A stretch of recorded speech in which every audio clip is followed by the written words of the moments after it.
उसकी फैमिली भी कहती है, लेडीज अंदर से आवाज मार के इसको कहती हैं अगर अंदर घुसे हो तो मुझे नहीं पता ठोकना क्या होता है, मगर उन्होंने यही कहा कि अंदर घुसे हो तो ठोक दो इसको, फिर आगे देखा जाए। तो ऋषि उन्होंने ऐसा नहीं किया, मुझे मारा नहीं है, वो वाली मार नहीं दी, गर्दन काटने वाली मार नहीं दी है, लेकिन इसमें देख रहे हो आप निशान कितने हैं और किस तरीके से उन्होंने मारा है। कंप्रोमाइज़ करो, पूरे डिफॉल्ट कहता मुझे ये पुलिस का कि आप कंप्रोमाइज़ करो। मैं क्यों कंप्रोमाइज़ करूं? मैंने ये कहा कि मैं महकमे के अंदर भी रह चुका हूं, मुझे आप क्यों ऐसे कह रहे हो कि नहीं आप ऐसा करो? 5-6 साल मैंने आपके महकमे में भी नौकरी करी है और आप तो मुझे ऐसे डरा रहे हो कि मेरे घर में घुस के मारा और मेरी जगह को कब्जा कर रहा। फिर बॉर्डर पे जो फौजी गोलियाँ क्यों खाते हैं, वो क्यों गोलियाँ खाते? फिर मैं फौज में तो फिर वहाँ से मैं सिलेंडर होकर आया था, मैं कि नहीं मैं हिजड़ा हूँ, बेंचों में डर गया हूँ, अपने वतन के लिए पीछे हट जाऊँ। मैंने कहा मैं अपनी जगह छोड़ता नहीं हूँ, आप मुझे इंसाफ दे सकते हो, कुछ कर सकते हो करो, वेल एंड नाइस, नहीं तो रहने दो। तो मुझे टॉर्चर किया। आज फिर से एक मामला बाला से सामने आया है और इनके साथ भी एक फिजिकल असॉल्ट हुआ है। पूरा मामला इन्हीं से जानेंगे कि आखिरकार क्या मामला इनके साथ जो है वो हुआ और शुरुआती तौर से जो है वो जानने का प्रयास करेंगे। पहले तो नाम जानना चाहूँगा मैं आपका। जी सर, मैं सुषमा देवी। कहाँ से हैं आप? कहलोत से सर, शिवा के नीचे कहलोत। आप मुझे बताएं क्या मामला हुआ, शुरुआती तौर से पूरे मामले की जो है वो आप बताएंगे। सर बात कुछ ऐसी है कि हमें घर का रास्ते का मसला था, लेकिन वो रेवेन्यू डिपार्टमेंट का था, उस चीज़ को इसमें लाना ही नहीं है, मगर फिर भी चौकी में जो बातें जाती हैं उसमें ये जा रही हैं कि रेवेन्यू डिपार्टमेंट का है, रेवेन्यू डिपार्टमेंट का है। रेवेन्यू डिपार्टमेंट को साइड पे छोड़ के हम ये कहते हैं कि जो मेरे साथ वारदात होती जाती हैं कंटिन्यू, अब दूसरी बार मेरे साथ होने वाला है, हो गया दूसरी बार केस हो गया मेरा, पहले कोर्ट पर्चा लगा हुआ है बंदे पे। आज जो वारदात मुझे मारा पीटा गया है, मैं मेडिकल के थ्रू आपके सामने आई हूँ सर, मेरे पास सारे मेरे सबूत जो मेडिकल वगैरह है ये सब पड़े हुए हैं। अगर कुछ रास्ते का मसला था सर, उन्होंने मेरे बंदे को पूछना था, रास्ते का मसला था मेरे आदमी से पूछना था कि ऐसी ऐसी बात है। आज आके वो बंदे मेरे पे ही आते हैं, मेरे को मारने के चक्कर में रहते हैं। 24 घंटे उन्होंने मेरे को कितने सारे निशान, इस टाइम पुराने निशान मिटते नहीं हैं, आगे वाले वो दे देते हैं सर। हैं नहीं, मैंने फ़ोटोज़ देखे आपके जिसमें निशान थे भी और मारपीट हुई भी है। वो किनके द्वारा मारपीट की गई है और हस्बैंड आपके उस समय कहाँ पे थे? सर मेरे हस्बैंड दिहाड़ीदार हैं, हम फेरी का काम करते हैं, मेरा बंदा फेरी का काम करते हैं। ये फेरी जगह जगह ये गांव में जाते हैं सर। इन्होंने गांव में जाके कुकर ठीक करने हैं, गैस स्टोव ठीक करने हैं, तब जाके हमें रोटी पेट पालने के लिए रोटी पानी का मिलता है। जो मुझे मारपीट करने वाले हैं वो मेरा पड़ोसी है, पड़ोसी उसका नाम है ऋषि कुमार। उसके बेटे 3 बेटे हैं, लेकिन एक बेटा उसका मौजूद घर में नहीं था, 2 बेटे उसके मौजूद थे। पीयूष कुमार है एक का नाम, एक विशु कुमार है। वाइफ उसकी बबली देवी, कुशल्या देवी उसकी माँ का नाम है। ऋषि गार्ड की जो माँ है वो कुशल्या देवी है। उन्होंने 5 ने मुझे घर में आके अटैक किया। जो ये वाला पहले वाला छोड़ो, मैं चाहती हूँ कि जो मेरा पहले का केस है उसने मुझे मारा पीटा, जख्म मिटे, कुछ भी हुआ, कोर्ट में केस चला गया है। नहीं, उस समय घर पे कौन कौन था जिस समय उन्होंने अटैक किया? देखिए सर, मैं आपको सच ही बता रही हूँ, पति मेरा घर में नहीं था, मैं 3 बच्चों के साथ होती हूँ। मेरे छोटे छोटे बच्चे हैं, 3 बेटे हैं मेरे, बड़े छोटे भी नहीं है। 10 साल का मेरा बड़ा बेटा है, 6.5 साल का मेरा बीच वाला बेटा है, 4.5 साल का मेरा छोटा बेबी है। तो घर के अंदर आके उन्होंने मार? बिल्कुल सर, बिल्कुल। मेरे छत के ऊपर 2 बेटे बैठे हुए थे उसके, ऋषि गार्ड के, और जिस टाइम इनकी कुछ आपस में प्लानिंग था मुझे पीटने का, ये 2 लड़कों को ऊपर बिठा गया था। ये आज आके उसी को जो रेवेन्यू डिपार्टमेंट का था, मतलब कि कई जो बड़े बड़े बुजुर्ग, बूढ़े बुजुर्ग आए थे उस टाइम, इसी की मुतमिनी से हमने वो रास्ता बंद किया था।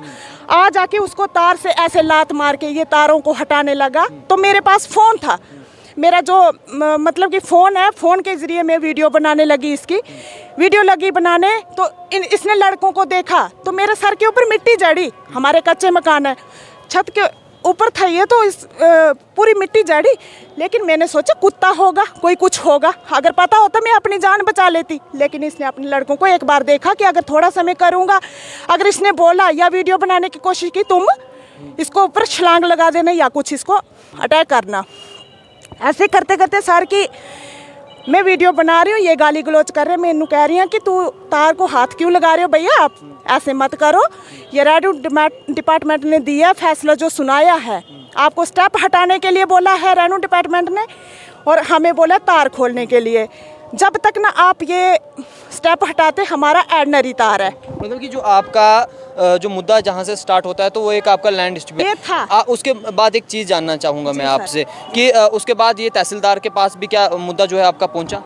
जी सर बराबर। तो उसके बाद आपसी जो है उस पर कोई नतीजा निकला, ज़मीन को लेकर नतीजा निकला? जिस तरह से आपने कहा कि तार हटवानी थी या आगे बढ़ना था या कम करना था उसे, वो आपने किया उसके बाद? सर हम तहसीलदार के पास गए, हमारी तारीखें लगी, हमने 3-4 तारीखें वहाँ पे भुगती। हम जाते थे, ये नहीं जाते थे। उन्होंने फैसला सुना दिया, वो जो रेवेन्यू डिपार्टमेंट का था वो चला गया। जो मेरा अभी केस है सर, ये रेवेन्यू डिपार्टमेंट का है ही नहीं। वो उस चीज़ को लेके मीडिया के सामने आज मैं बोल रही हूँ, वो रेवेन्यू डिपार्टमेंट को लेके 50 बार मुझे मार गया है। मतलब कि ज़मीन के मसले को लेके आपके जो है फिजिकल असॉल्ट किया? फिजिकली मेरे प्राइवेट पार्ट्स है यहाँ तक वो पहुँच गया। मेरे साथ हाथों पाई उसने मारपीट 2 बार कर ली, अच्छी तरह से मारपीट। मैंने पूरे फ़ोटोज़ वगैरह आपको फ़ोटोज़ वगैरह दिखा लेती हूँ। ये मेरा मेडिकल हुआ है, ये 18 को मेडिकल मेरा हुआ है, ये मेरा मेडिकल है सर। मेडिकल पे आप देखें मेरे ब्रेन में 3 क्लॉट है। ये मेडिकल दिखा रहे हैं कि जो सर को चोट आई है ये भी है, जो डंडे फंडे दिए उसने वो पूरे जिस्म को निशान है सर। नहीं, एक चीज़ जानना चाहूँगा, ये आपके साथ जो हादसा हुआ ये 18 तारीख को? 18 तारीख को सर 5 बजे की बात है, शाम को 5 बजे की बात है। इस पे FIR भी लगी हुई है? जी सर FIR लगी हुई है। हम अंकुश सर के पास रात को जाते हैं, हम 10 बजे वहाँ पे हाजिर हुए हैं। 9:30 की कुछ ऐसे टाइम था, 9:30 10 का रखो, उनके पास मौजूद। हम उनके सामने समझो हाजिर हुए, गए हम उनके सामने, तो हमने एप्लीकेशन उनको दे दी उनको एप्लीकेशन। अभी तक उन्होंने मतलब क्या किया, काउंटर पर्चा लगा दिया। जब बंदे ने घर में आके मेरे पे अटैक किया, उनके 3 बंदे 2 लेडीज़ उनके मेरे घर में अंदर किचन में आके उन्होंने मेरे को पीटा। FIR उस तरीके के उन्होंने पहले काउंटर पर्चा लगाना था कि देखना था कि मेरा पर्चा लगना था कि उस बंदे का भी लगना था साथ में। हमने उनको मेडिकल करके दिया, मेरे को खुद पुलिस वाले गए हैं तो बाला चौकी में एडमिट करवाया है। वहाँ पे मुझे इंजेक्शन वगैरह उल्टी वगैरह आए, मेरे को वहाँ पे मुझे एडमिट करा दिया सर। जो इसके मुताबिक लिखा हुआ है मेडिकल की रिपोर्ट के हिसाब से, जो इन्हें चोटें आई हैं, आपको चोटें मैं बताना चाहूँगा, एक हेड पे है, बैक शोल्डर पे है, चेस्ट पे है, एब्डोमिनल पे है और थाई पे जो है इन्हें चोटें जो है वो आई हुई हैं। और जो मेडिकल की रिपोर्ट्स हैं, तो आपकी MLC कहाँ पे है? MLC दिखाओ। MLC भी आप दिखाएं। तो आप उसके बाद बताएं कि कार्रवाई क्या कुछ की गई? सर हम चौकी में हम गए हैं उस रात को भी, तो सर आए हैं। पहली बात तो सर ने इनको कहा कि इसको आराम आराम से ला, नहीं तो ये गिर जाएगी। उनको पूरा पता था मेरा हाल क्या था, गिर जाएगी, इसको पकड़ के ला। मैं बैठी चेयर पे, मैं बैठी, उन्होंने अच्छी तरह से मुझसे बात नहीं की है। सिर्फ बात वो ये कर रहे थे कि महतम जी हुआ क्या, मुझे पूछा क्या हुआ। मैंने कहा सर मेरे साथ ऐसे ऐसा वारदात हुई है, ऐसे ऐसे लड़के आए, उसका बाप आया, उनके घर की पूरी फैमिली आई, मेरे साथ मारपीट हुई है। कहते कब तक ड्रामे चलेंगे तेरे, ये तो तू ड्रामा करती आई है। ये किसने कहा? अंकुश सर ने कहा कि तू ड्रामे करती आई है। फिर मेरे साथ कट ऑफ की उन्होंने बात, तो की मेरे बंदे से बात। आप मेरे बंदे से जानिए ज़रा कि मेरे बंदे से उन्होंने बात क्या की है। ठीक है, ये आपके हस्बैंड है, नाम जानना चाहूँगा आपका? नाम महात्म सिंह, गाँव केलोत, स्वांडा के पास में मेरा गांव लगता है, शुआ के नज़दीक भी। तो मामला ये है कि शुरुआत मेरी और इसकी दुश्मनी का जो जिक्र छिड़ा है, तो जिक्र यूँ छिड़ा है कि 1979 का जो पुराना घर है मेरा कैटल यार्ड, जो मेरा रहन सहन जो घर है जिसमें मैं रह रहा हूँ, उसके बिल्कुल ऑपोजिट नीचे नज़दीक में मेरा डंगरों का घर है, जिसको हम अपनी लोकल लैंग्वेज में कहते हैं। तो उसके बीच एक रास्ता 1979 में उसको जब रिपेयरमेंट किया जा रहा था, उसकी मिट्टी की दीवारें थी। तो उस वक्त मेरी एज 4 साल थी, 75 मेरी डेट ऑफ बर्थ है। तो उस वक्त इसके दादे ने मुद्दा खड़ा किया था, ऋषि कुमार गार्ड, इसके दादे का नाम है प्रेमनाथ। तो इसने शुरुआत की, नहीं जी ये मेरे कच्चे घर के पीछे एक पत्थर है, ये तोड़ रहे हैं, मेरी दीवार गिरा रहे हैं।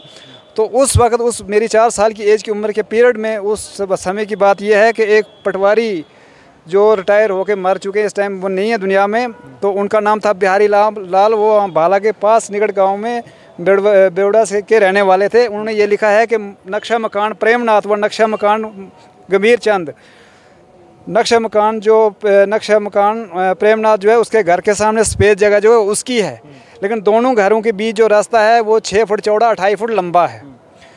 तो इसने क्या किया, कुछ समय के बाद ये घर जब मुझे अपने घर वालों के साथ सब कुछ होने के बाद हिस्सेवारी में मुझे ये घर हिस्से में मिला, तो रास्ता 6 फुट जो था उसमें इसने अपना मकान बनाया। मकान तो पहले बना लेकिन आगे बाथरूम बनाया। बाथरूम से इसने अपनी जगह पूरी कवर कर ली।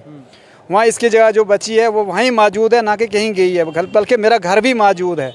तो इसने वहाँ ज़ोर ज़बरदस्ती करना, दादागिरी करना, मेरे कच्चे छत पर पानी फेंकना, मेरा घर गिराने का सिस्टम शुरू किया दुश्मनी से। तो वहीं से मेरी इसकी दुश्मनदारी जो शुरुआत हो गई। अब मैं इसको मना करता, ये रुकता ना, क्योंकि ये कहता कि तू ये समझता नहीं कुछ, क्योंकि ये फॉरेस्ट डिपार्टमेंट से मुलाजिम है और पैसे का रुतबे से ये डरने के पीछे काम नहीं लेता। क्योंकि इसका बाप बिजली महकमे में था, वो ऑन ड्यूटी मरा था, तो SRO में उसकी बेटी लगी है, इसको नौकरी लगी है बेटी को, तो माँ को पेंशन। इनके पास पैसा है काफ़ी सारा, जिसके बलबूते से मुझे डरने का नाम लेता नहीं है। ये कहता मैं कुछ भी कर सकता हूँ। जब आपकी वाइफ के साथ वारदात हुई, आपकी वाइफ के साथ जो है वो मारपीट का मामला सामने आया, उस समय आप कहाँ थे और क्या कुछ हुआ? देखो जी, सुबह जब मैं अपनी बाइक लेके जब काम के लिए निकला, मैं निकला भद्रवाह भालड़ा की तरफ, वहाँ से निकला आया मैं हिमौत गाँव में। जब मैंने ब्रेक लगाई, एग्जैक्ट 5 बजे का टाइम था, तो मुझे कॉल आती है कि मुझे बुरी दिशा है मेरी, मुझे मारा पीटा, आप भाला चौकी के लिए आओ। जब मैं भाला चौकी के लिए आया तो मैंने प्राणु में अपनी मिसिस को ले लिया, यहाँ से प्राणु तक ये पहुँच गई थी। तो इनको लेके जब मैं वहाँ गया तो मैंने एप्लीकेशन लिखवाई। उसके बाद जब चौकी अफसर भी आए तो जब मुलाकात हुई, बोला हाँ जी बोलो आप, बोला ऐसे जी ये वो, बोला आराम से उठा के लाओ। फिर उन्होंने अपना ही जैसा सीन शुरू करना शुरू कर दिया, मतलब सुनना कोई कुछ नहीं। जितनी बार मैं चौकी अफसर भाला के पास गया हूँ तो इन्होंने मेरी कोई बात सुनी नहीं है, इग्नोर करते और फोर्स मुझे किया जाता है। जैसे न पता मैं कितना पुराना दुश्मन हूँ इनका, क्योंकि पुलिस हमारे लिए और हम पुलिस के लिए हैं, और डिपार्टमेंट क्यों होते हैं, हमारे लिए होते हैं। हमें डरने की किसी से क्या ज़रूरत है, हम क्यों डरेंगे। मैंने ये भी कहा, मुझे फिर भी फोर्स किया जाता रहा कि नहीं तू ऐसा कर, तू कॉम्प्रोमाइज़ कर। मैं क्यों करूँ कॉम्प्रोमाइज़? कॉम्प्रोमाइज़ की बात किसने कही? मुझे हवलदार एक ने कहा कॉम्प्रोमाइज़ करो, सभी कह रहे कॉम्प्रोमाइज़ करो, पूरा डिपार्टमेंट कहता मुझे ये पुलिस का कि आप कॉम्प्रोमाइज़ करो। मैं क्यों कॉम्प्रोमाइज़ करूँ? मैंने ये कहा कि मैं महकमे के अंदर भी रह चुका हूँ, मुझे आप क्यों ऐसे कह रहे हो कि नहीं आप ऐसा करो। 5-6 साल मैंने आपके महकमे में भी नौकरी करी है, और आप तो मुझे ऐसे डरा रहे हो कि मेरे घर में घुस के मारो और मेरी जगह को कब्जा कर रहा। फिर बॉर्डर पे जो फौजी गोलियाँ क्यों खाते हैं, वो क्यों गोलियाँ खाते? फिर मैं फौज में, तो फिर वहाँ से मैं सिलेंडर होकर आया था। मैं कि नहीं मैं हिजड़ा हूँ, बेंचों में डर गया हूँ, अपने वतन के लिए पीछे हट जाऊँ। मैंने कहा मैं अपनी जगह छोड़ता नहीं हूँ, आप मुझे इंसाफ दे सकते हो, कुछ कर सकते हो करो, वेल एंड नाइस, नहीं तो रहने दो। तो मुझे टॉर्चर किया, नहीं जी तू कहाँ जाता है, फेरे गाने, तेरे घर में कुछ होगा तो हम तुझे अंदर करेंगे। चौकी अफसर अंकुश कुमार जी ये कह रहे हैं भाला चौकी से। और मैं जितनी बार भी गया, एक बार जब पहले भी इंजाम दिया मैंने FIR को, तो वो कैसे दिया, एक पंचनामा बनता लोकल। जब मैं स्टेटमेंट देने जा रहा था तो मुझे वापस लाया जाता है बड़ी अप्रोच से, as will be retired from to any default. उनको ये जाता, उनके पैर छूता है ये ऋषि गार्ड, बोलता नहीं जी मुझे FIR से बचा लो, मैं इनकी जो मेरे पास है इनका जैसा जो भी है तो इसको मैं कर लेता हूँ, जैसे मुतमिनी होती है तो मुझे बचा लो। जब मैं वो करता हूँ तो पंचनामे के बाद क्या होता है, जब पंचायत पंचनामा बनाती है तो मैंने अपने एप्लीकेंटर के साइन नहीं दिए। मुझे पता है इसकी फितरत ऐसी है और आगे ये लोग क्या कर रहे हैं। मुझे कोई डर नहीं, इनसे कोई भय नहीं कि इनके खिलाफ मैं बोल रहा हूँ, क्योंकि मैं एक अच्छा हिंदुस्तानी मैं कभी नहीं रहता हूँ। मुझे अपने वतन या अपने इंजाम के लिए, काम के सच्चाई के लिए शहीद होने का मुझे कोई भय नहीं। कार्रवाई क्या कुछ तो कार्रवाई इसने ये करी कि जब मैंने ये कहा कि जनाब इसने क्या किया, वो मुतमिनी करने के बाद कुछ टाइम के बाद इसने रेगुलेशन लेटर तैयार करवा कर पंच जो कि तहसीलदार साहब को डोडा दे दिया, शबीर साहब के पास। मेरी पहली पेशी हुई तो बंदा नहीं था ये। दूसरी पेशी में जब आया तो तहसीलदार साहब ने जो वो देखा कि ये जगह जो है, हाँ जी ये, मैंने कहा सर मुझे इजाज़त हो तो मैं अंदर आ जाऊँ। बोला आ जाओ। मैंने वो कागज़ दिखाया, मैंने कहा ये देखो सर, मैं कोई भी डिपार्टमेंट का कागज़ लाता हूँ तो मुझे ये लोग कहते हैं कि ये फ्रॉड कागज़ लाता है। मैंने कहा सर ये ज़बान जो बोल रही मैं नहीं बोल रहा हूँ, एज ए डिपार्टमेंट का बंदा जो था इस वक्त मौजूद नहीं, उसका लिखा हुआ ये कि 6 फुट रास्ता चौड़ा 28 फुट लंबा है।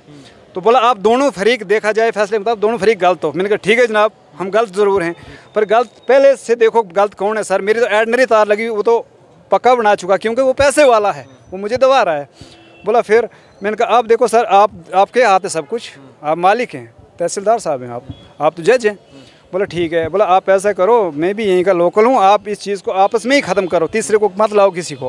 बोले 1 हफ्ते का टाइम था। मैंने 1 हफ्ते के बाद फिर गया तो मैंने कहा सर उसने कुछ बात नहीं करी, ना वो स्टेप तोड़ रहा अपना, तो ना मैंने भी तार हटाई। बोला कोई बात नहीं।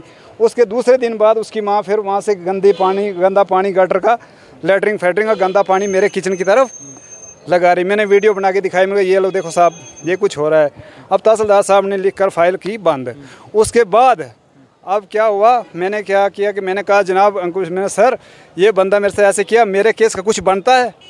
बोला कुछ नहीं बनता है। मैंने फाइल बंद करी, आपने जो करना कीजिए। चौकी अफसर भाला अंकुश कुमार जी ये कह रहे हैं। नहीं, ये एफआईआर लगने के बाद ही 18 तारीख है। हाँ। इससे पहले की एफआईआर की मैं बात सुना रहा हूँ। अब उसी वक्त से मुझसे कैसे पेश हो रहे चौकी अफसर साहब कि आपने जो करना आप कर सकते हैं। मैं लाचार होके वहाँ से मैंने कहा अब इधर से मुझे जवाब मिला।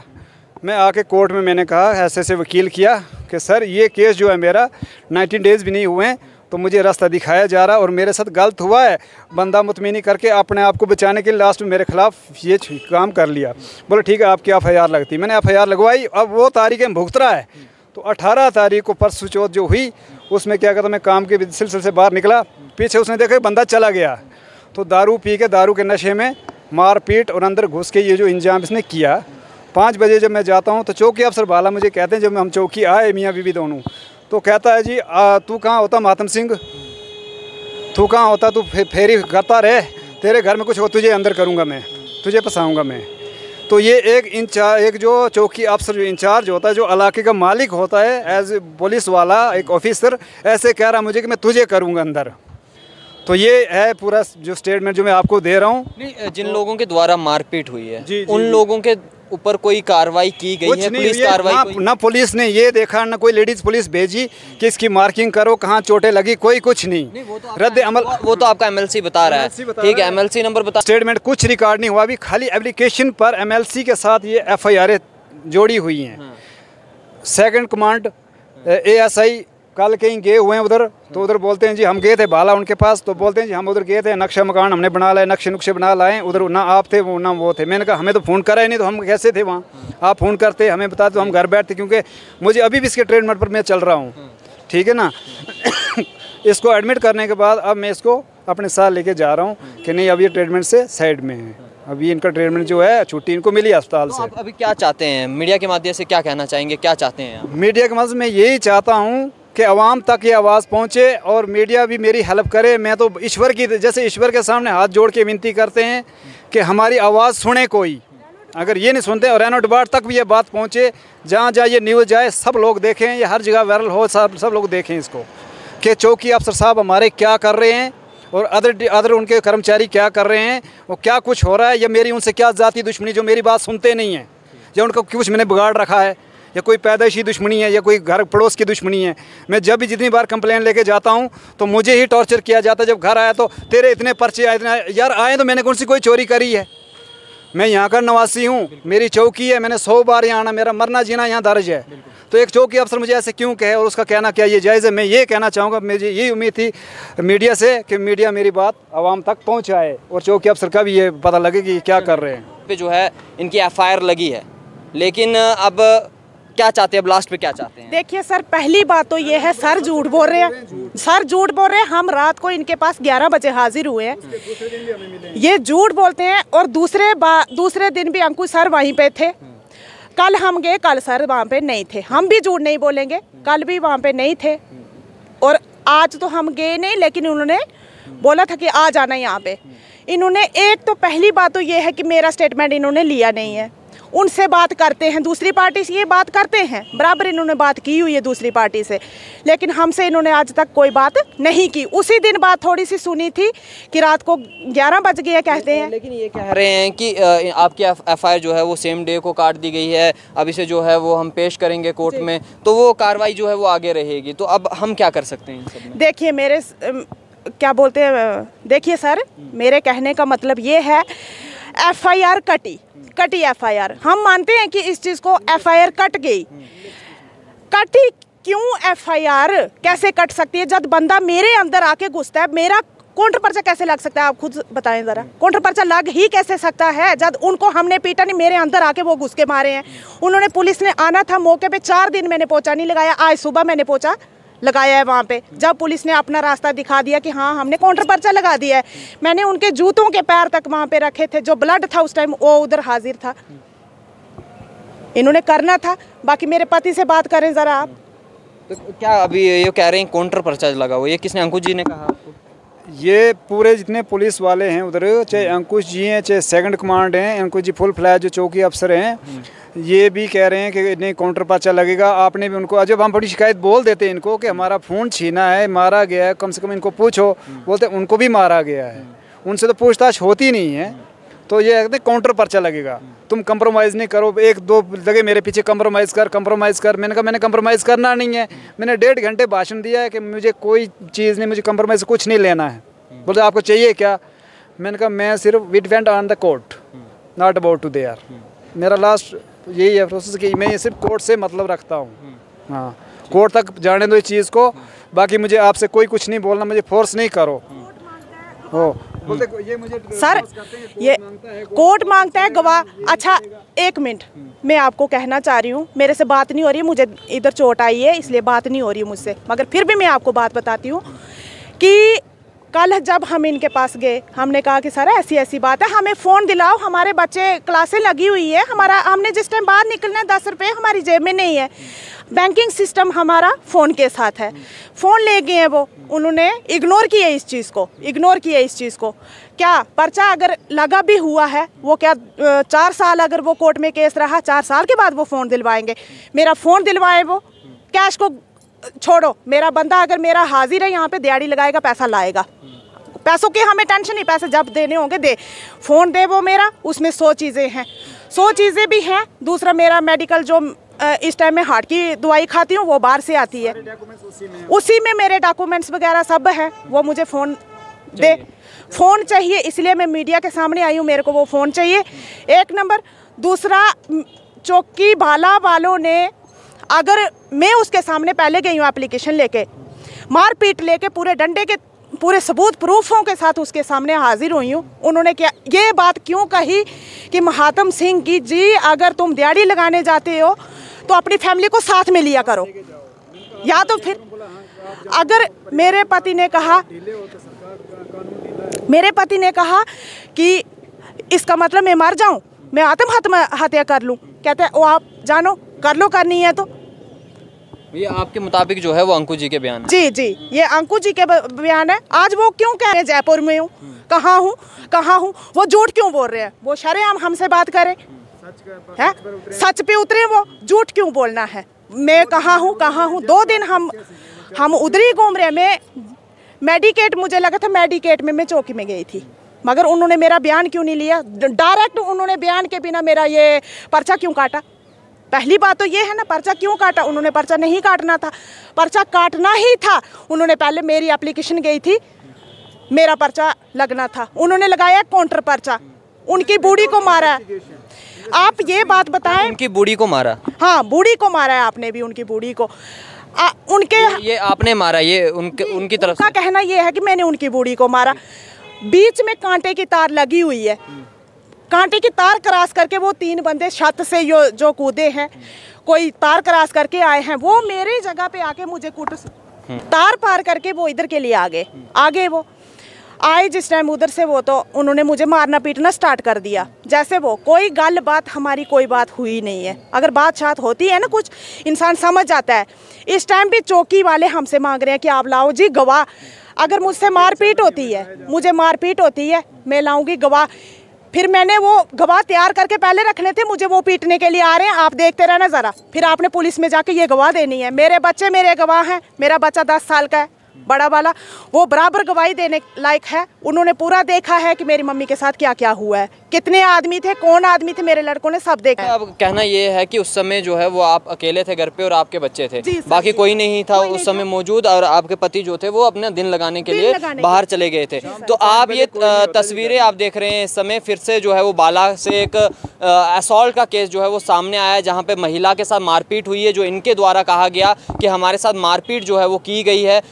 नाम भी इन्होंने उनके बताया कि कौन कौन उसमें मौजूद था और किस किस ने जो है इनके साथ मारपीट की, और एफआईआर जो है वो लगी है। लेकिन इनका कहना है कि उनकी तरफ से भी जो है काउंटर जो है एफआईआर लगाई गई है, जिसमें कहा गया कि इनके द्वारा उनकी माता को जो है वो मारा गया है। लेकिन यहाँ पे सच्चाई का साथ जो है वो पुलिस को देना पड़ेगा और जो दूध का दूध और पानी का पानी करना पड़ेगा कि सही कौन है और गलत कौन है, और काम उनको कार्रवाई जो है वो पूरी तरह करनी पड़ेगी। अगर इस तरह के मामले यहाँ पे बहुत सारे हैं कि जहाँ पर महिलाएं जो हैं वो घर पे अकेले होती हैं, उनके जो पति होते हैं वो बाहर जो है वो कमाने जाते हैं, लेकिन उनके पीछे से जो उनके साथ इस तरह के हादसे हो सकते हैं, मारपीट हो सकती है किसी के भी द्वारा। लेकिन अगर सही कार्रवाई की गई हो पुलिस के द्वारा तो इस तरह के मामले कम हो जाएंगे, क्योंकि एक डर रहेगा, एक पुलिस का डर रहेगा कि हमेशा जो है वो सच्चाई का जो है वो डर रहेगा कि अगर आप गलती करते हैं तो पुलिस उसे छोड़ेगी नहीं। लेकिन अब यहाँ पे देखना है कि पुलिस क्या कार्रवाई करती है, क्या कुछ देखने को मिलता है और क्या कुछ जो है वो दूध का दूध या पानी का पानी जो है वो किया जाता है या नहीं। आप देखते रहिए TLR, मुझे दीजिए इजाज़त, नमस्कार। और